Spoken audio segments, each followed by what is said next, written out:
टिकैत साहब, एक बात तो बताइए, 2008 में 72,000 करोड़ रुपए किसानों के कर्ज माफ किए गए। उसके बाद में भी साल 2 साल बाद के से ये मांग उठने लगी कि किसानों का जो बाकी कर्जा है वो माफ हो। अब ये राजस्थान, मध्य प्रदेश, उत्तर प्रदेश, पंजाब, कर्नाटक, तमिलनाडु, छत्तीसगढ़, तेलंगाना, आंध्र प्रदेश, पुडुचेरी और जम्मू कश्मीर में भी किसानों का कर्ज माफ किया वहां की राज्य सरकारों ने। अब फिर आप कह रहे हैं कि नहीं साहब, जो किसानों का नया कर्ज चढ़ गया है उसको फिर माफ कर दो। तो सरकार जो भी हो वो हर बार किसानों का कर्ज माफ करती रहे, और सवाल ये कि फिर कर्ज चढ़ कैसे जा रहा है बार बार किसानों पे? तो एमएसपी से कम पे बिकने पे, दूसरी चीजों के दाम बढ़ने से, और किसान की फसल के रेट उस हिसाब से नहीं बढ़े, उससे बढ़ता है। क्योंकि जब बाजार जाता है, बाजार करता है मार्केट, तो मार्केट से वो सब चीजें खरीदता है और कुछ चीज वो बेचता है अपनी। ठीक है। तो बेचने वाले की कीमत कम है उसकी, और जो मार्केट है वो बढ़ रहा है, तो इसलिए कर्जा बढ़ता है। और एमएसपी गारंटी कानून इसलिए चाहिए कि मिनिमम सपोर्ट प्राइस, ये भारत सरकार ने माना कि इससे कम पे अगर फसल बिकेगी तो किसान को नुकसान होगा।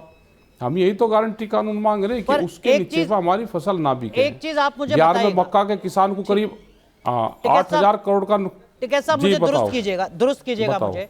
कुछ आंकड़े सामने आए हैं जिसमें बताया जा रहा है कि साहब स्वामीनाथन आयोग के मुताबिक पंजाब में फसलों का जो दाम होना चाहिए था 2024 में, उससे लगभग दुगना ज्यादा, 2.5 गुना ज्यादा, 1.5 गुना ज्यादा अभी भी पंजाब में फसलों का दाम मिल रहा है। मिनिमम सपोर्ट प्राइस स्वामीनाथन आयोग की सिफारिशों के मुकाबले 1.5 गुनी ज्यादा है, दुगनी ज्यादा है। तब भी पंजाब के किसान सड़कों पर हैं। बिहार के किसानों को सड़कों पर होना चाहिए था तो बात समझ में आती। पंजाब के किसान सड़कों पर क्यों हैं? आप करेक्ट कीजिएगा मुझे। एमएसपी गारंटी कानून आप बना दो कि उसके नीचे पे फसल नहीं बिकेगी। नहीं, पहले आप मुझे ये तो बता दो, पंजाब में किसानों को रिपोर्ट को एमएसपी ठीक ठाक मिल रहा है या कम मिल रहा है? कौन सी फसल बिक रही, कहां मिल रहा है? पंजाब में भी नहीं मिल रहा। आप बताओ ना कौन सी फसल बिक रही है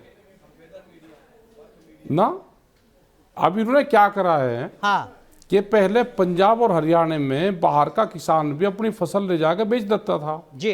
अब उन्होंने उस पर रिस्ट्रिक्शंस लगा दी कि 1 एकड़ में इतने की खरीद करेंगे हम। उससे क्या हुआ कि जो बड़े व्यापारी आए हैं वे हरियाणा में जो सेलर्स हैं बड़े बड़े, उसमें पंजाब में बाहर से किसान के नाम पर खरीदते हैं, बिहार से, पश्चिम उत्तर प्रदेश से जो पूर्व वाली हमारी बेल्ट है, और दूसरी जगह से व्यापारी सस्ते में खरीदता है, यहाँ पे किसान के नाम पे बेचता है। ठीक है। तो जो ओरिजिनल किसान है उसका 30 से 40 और 50% ही फसल बिक पाती है, और नहीं बिकती। पहले हम भी ले जाकर बेच देते थे, लेकिन वो नहीं बिकती। अब व्यापारी किसान के नाम पर 60% फसल बेचता है। रामपुर एक डिस्ट्रिक्ट है उत्तर प्रदेश में जी।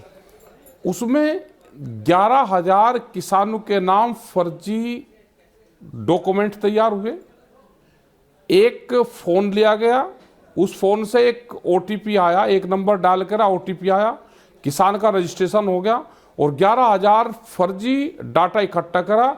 और जो मंसूरी एक धान पैदा होता है वो बिहार, और जो बिहार का बॉर्डर उत्तर प्रदेश से लगता है उस बॉर्डर पर पैदा होता है, वहां से उस दाने की खरीद हुई और रामपुरमा केले में बिकी। समझ गया। हमने उसका पूरा डाटा दिया, लेकिन मुझे करीब 200 करोड़ रुपए का अकेले रामपुर में घोटाला है।